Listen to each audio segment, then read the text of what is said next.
And as we acknowledge God's presence, let us pray. Father, Mother God, we give thanks for this opportunity to be open to the awareness of your presence.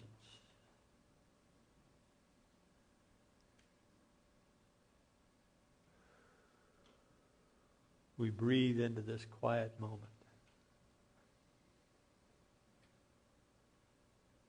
We open ourselves to your love, to receiving and expressing your love.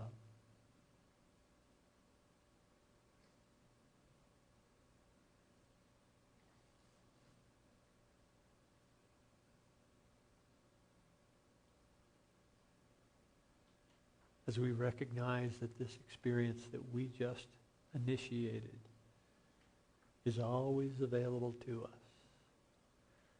to be open and responsive to your enduring love.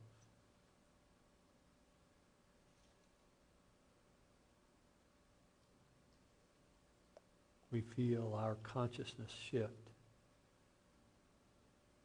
to be open and expressive of your love, allowing it to flow through us unconditionally,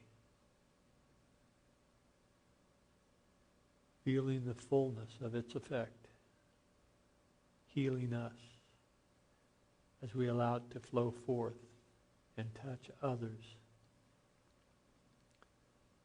that they may be reminded of the love that is always available to them.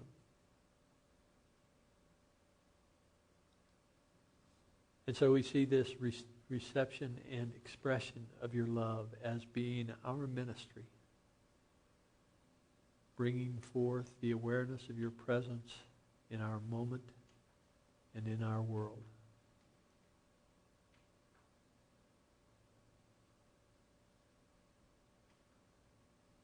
And for this opportunity to be ministers of your word, we give thanks. And so it is that together we say, Amen. Word, I am Word.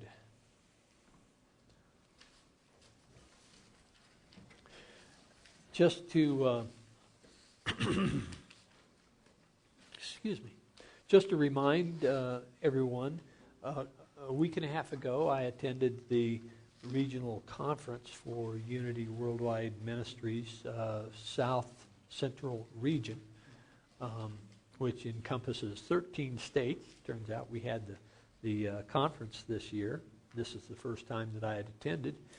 We had the conference in Breckenridge, so it was a short commute, relatively speaking. And during that conference, I was exposed to this individual whose name is Paul Selig. Paul is he was an engineer in past life, that is 10 years ago, and he became the reluctant recipient of offered information, offered teachings. So Paul is what is considered to be a channeler. And as I expressed last week, I'm typically very skeptical of channelers. They seem to they seem to be taking advantage of the naivete, the spiritual naivete of many people. But it also turns out that I grew up on A Course in Miracles. And for those of you who are familiar with A Course in Miracles was offered by a psychologist who preferred to keep her name a secret until after her death, which in and of itself, that speaks to me of credibility. So channelers that go on tours and offer their teachings, I have questions about.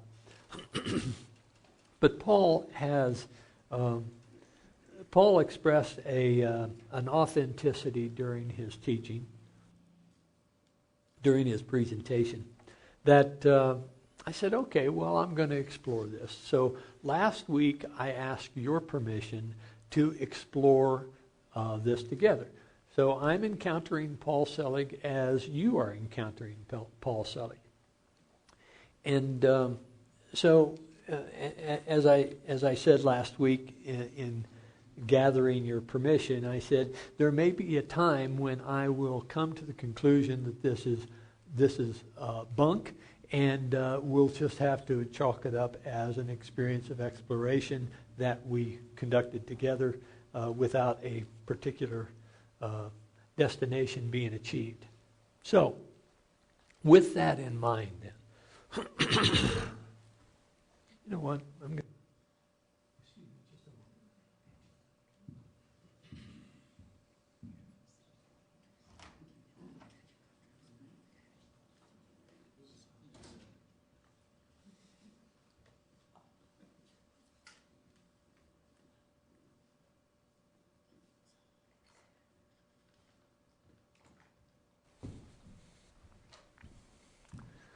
Take my drugs. Okay. So you'll have to forgive me talking with the lozenge in my mouth. So, in the, and I know that's contagious, in the encountering of this material, Paul uses an affirmation, word, I am word. And it took me a while to get my hands around that, because when we discussed this last week, I quoted John 1, John 1 being, in the beginning was the Word, and the Word was with God, and the Word was God. He was in the beginning with God. All things came into being through Him, and without Him, not one thing came into being. What has come into being in Him was life, and the life was in the light of all people. And the light shines in the darkness, and the darkness did not overcome it. So, traditional Christianity looks at this passage and says, oh, that the Word is Jesus Christ. And in unity, we see the Word not as Jesus Christ, but rather the Christ. And the Christ is not Jesus Christ. Jesus Christ is the man, Jesus, who manifested and experienced and expressed that indwelling essence that we all have, the Christ.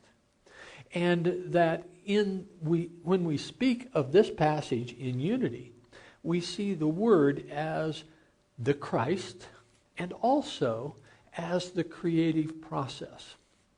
The creative process manifesting as vibration, that the Word being a vibration sent forth. Well, it turns out that as we consider this, we see that there is several representations of vibration in that passage, right? The light shines. The light shines in the darkness, and the darkness could not overcome it. So we have both the electromagnetic vibration of light, we have the audible vibration of the Word, and we consider in unity this vibration to be part and parcel of the expression of the vibration of God. And the vibration of God is consciousness itself. So as we look at this passage metaphysically, we see that this is a passage that expresses the creative process as vibration.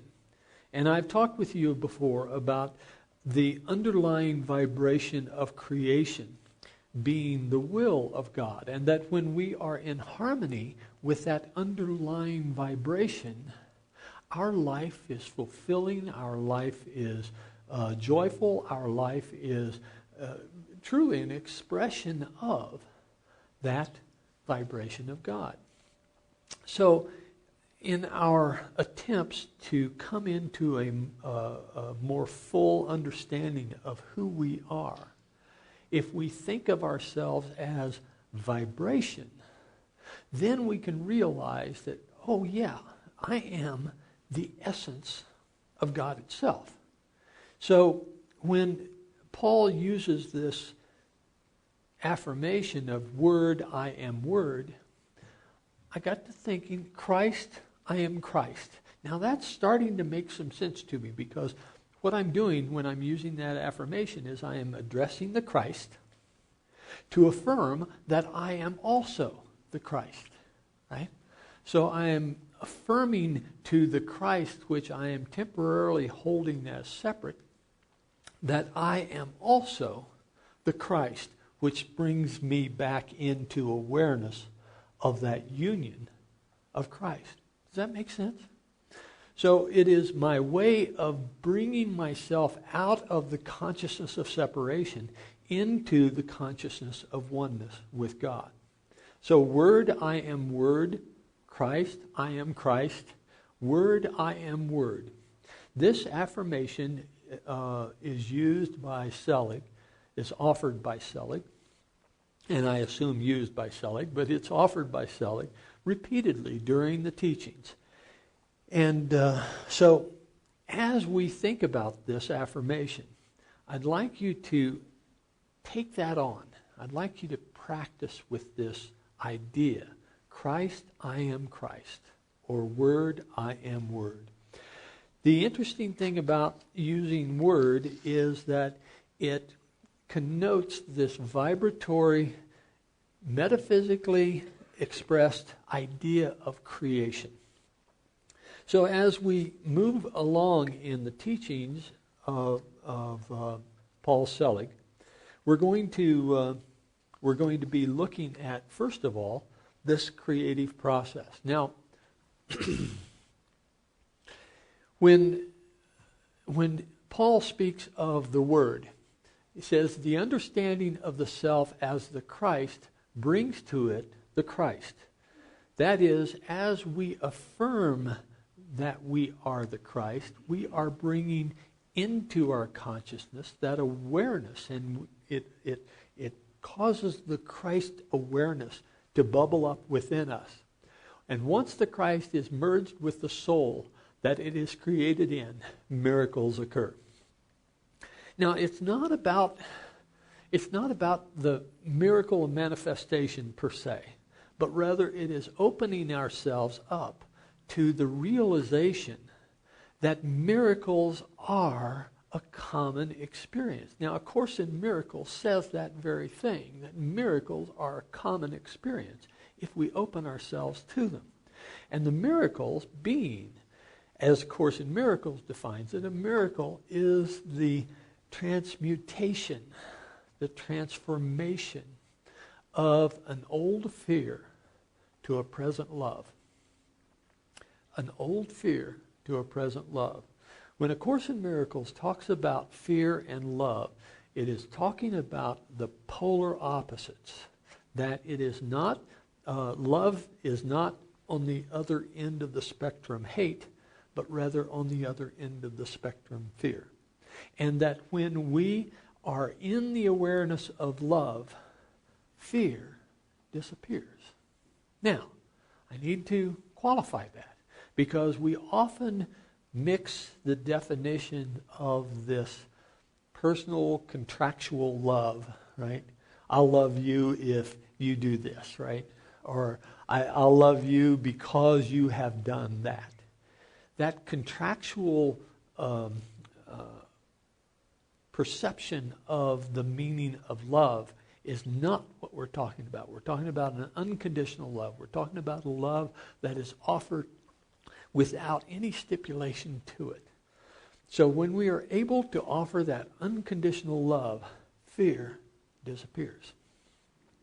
So as we are considering Paul Selig's work, we are looking at the affirmation of who we really are, and realizing that who we really are will only become apparent when we let go of fear. And as we look at this, the understanding of the self of the Christ brings to it the Christ. And once the Christ is merged with the soul that it is created in, love has, in fact, disappeared. And in the disappearance of that love, we are allowing miracles to emerge. So, first of all, we look at this work of Paul Selig, and we look at it from the standpoint of the creative process. Whoops, wrong quote. I was going to include that, but I decided to go elsewhere. And that only happened about 10 minutes ago. So. As we look at the creative process, as Paul expressed it, the first stage is claiming the intention, I am Word, I am the Christ, I am that vibratory creative process. Through this intention to do whatever it is you wish, okay? Fill in the blanks. Word, I am Word. So this affirmation, Word, I am Word, is part of our process of reaffirming that we are the creative expression of God. And that as we realize we are the creative expression of God, then manifestation starts to occur. Now, I'm going to go back to our creative dynamics here in a few minutes, compare that to this. But I am Word through this intention to do whatever it is I want. Word, I am Word. So you fill in the blank of whatever it is. I am Word through this intention to do, fill in the blanks, Word, I am Word. So that would be your general affirmation. Now, the next stage of that is the acclimation to the frequency. I have a difficult time getting used to the vocabulary that is offered in this. And like the vocabulary that is offered in A Course in Miracles, and I do not intend to compare the two, I'm contrasting the two. But in this contrasting, there is some equality. In this process of acclimating to the vocabulary of A Course in Miracles, I found that it allowed me to move through my habitual thinking process and to absorb some new perspectives. So acclimation to the frequency. Acclimation to the frequency. Once you have stated an intention and it goes forth, then you have to acclimate to it. And that means to respect it and to believe it and to honor it. Another word for that would be what? Faith. Right? I have faith that this intention is going to manifest.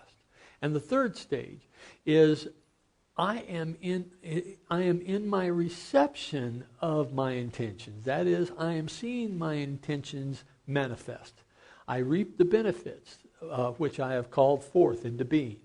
Word, I am Word through this intention. Word, I am Word. All right? So the stage of creation here.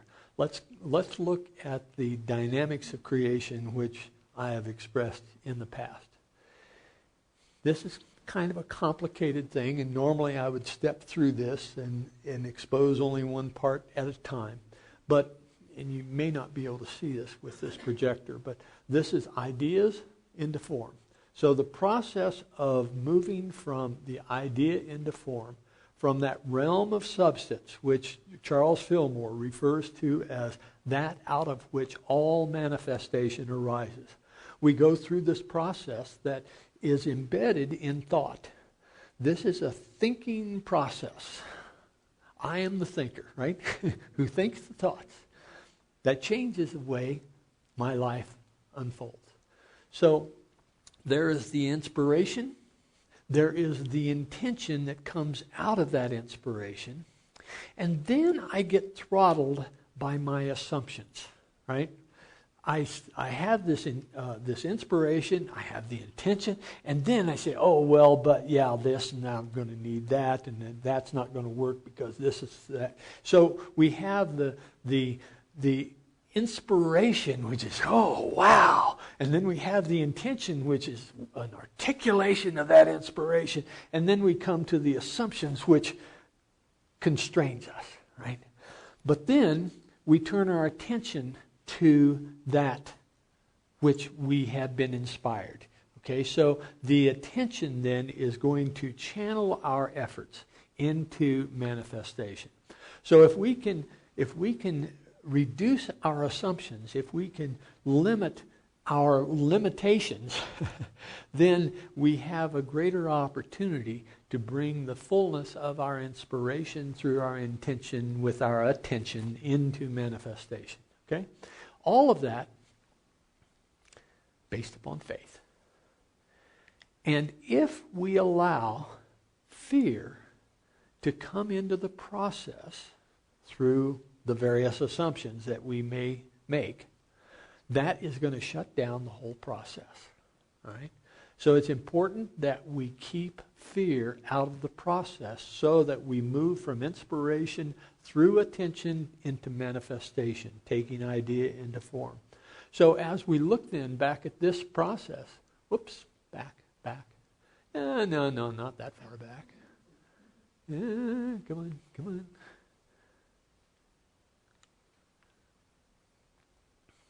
There we go. So as we compare this then to the three stages, we see the expression of the intention, we see the focus and the acclamation through faith, and then the manifestation. Not as many steps as I showed in the creative process, but this is the same idea, though. This is the same idea that we come from the idea into the intention, expression, and manifestation. All right. So we have then in this process, we have this ability to take an idea and bring it from the realm of substance into manifestation. Is there anything that you can think of in the manifest world that did not begin with an inspiration? Is there anything that has come into form that did not begin with an inspiration? With someone stating an intention and moving that through their attention into manifestation. That whole process is available to us.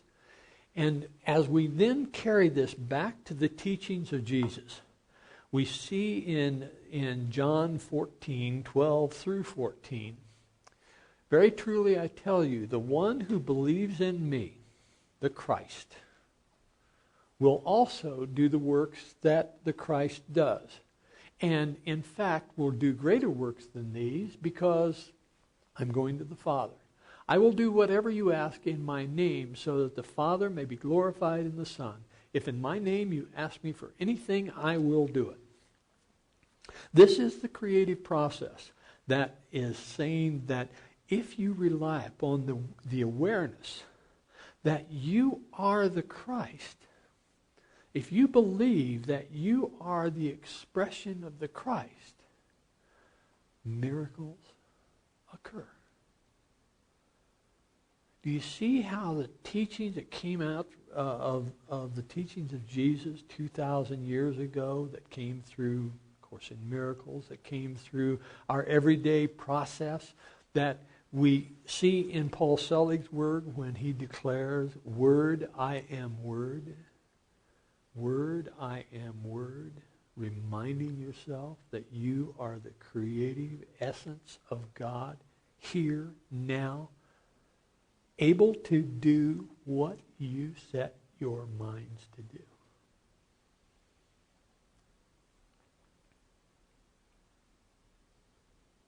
We'll have our meditation. As we Word, I am Word.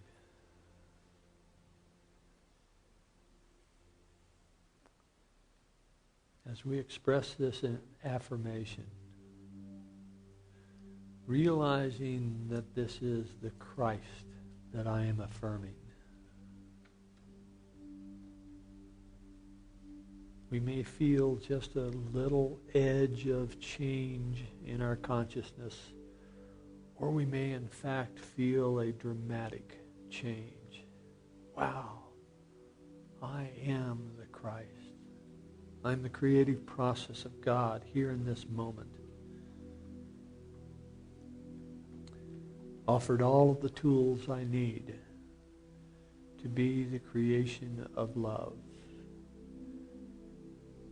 to be the bringer of miracles.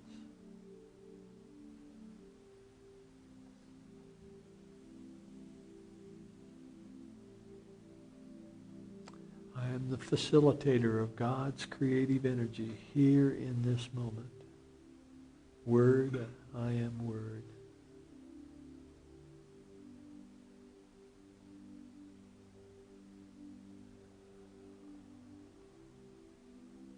As I accept this declaration,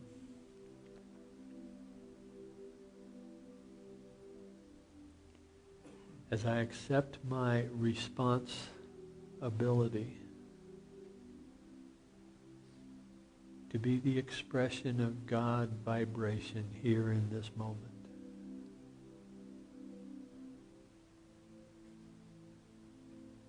I allow the stuff of my sense of separation to drop away.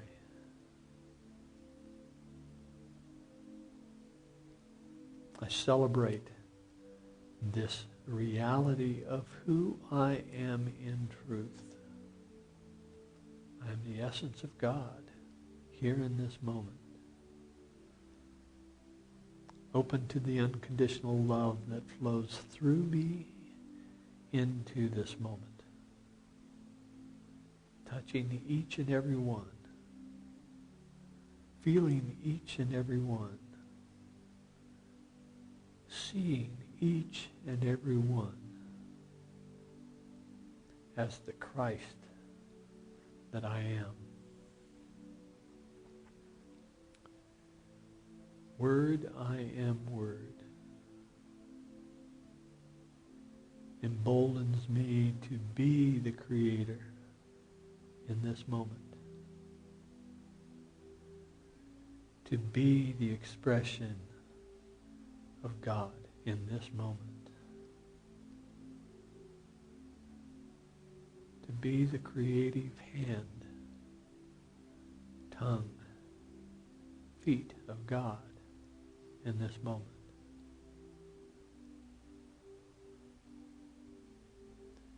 Pressing out this unconditional love into this moment. Into this moment.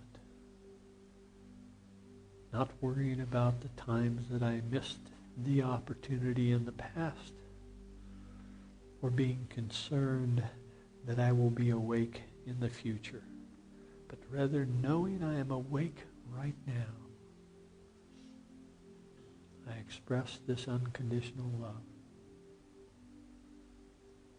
I lift those who need a hand up. I affirm those who need to be affirmed.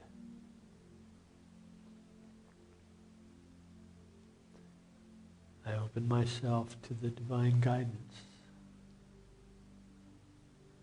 to be where I need to be, to say what I need to say, to do what I am guided to do in this moment, just in this moment. I let go of the concern about any other moment. In this moment, I love unconditionally.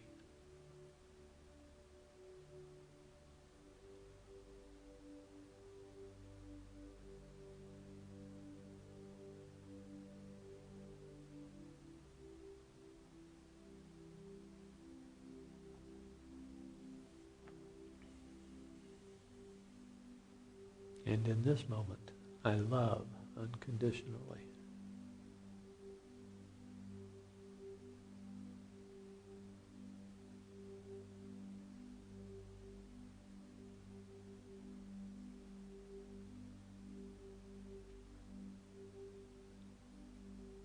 And in this moment, I love unconditionally.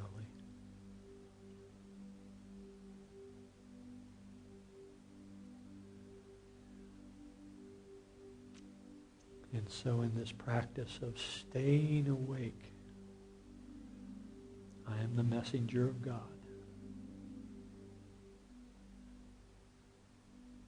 And for this, we give thanks. And as we come back into this time and space, let us come back sharing the words of the Lord's Prayer.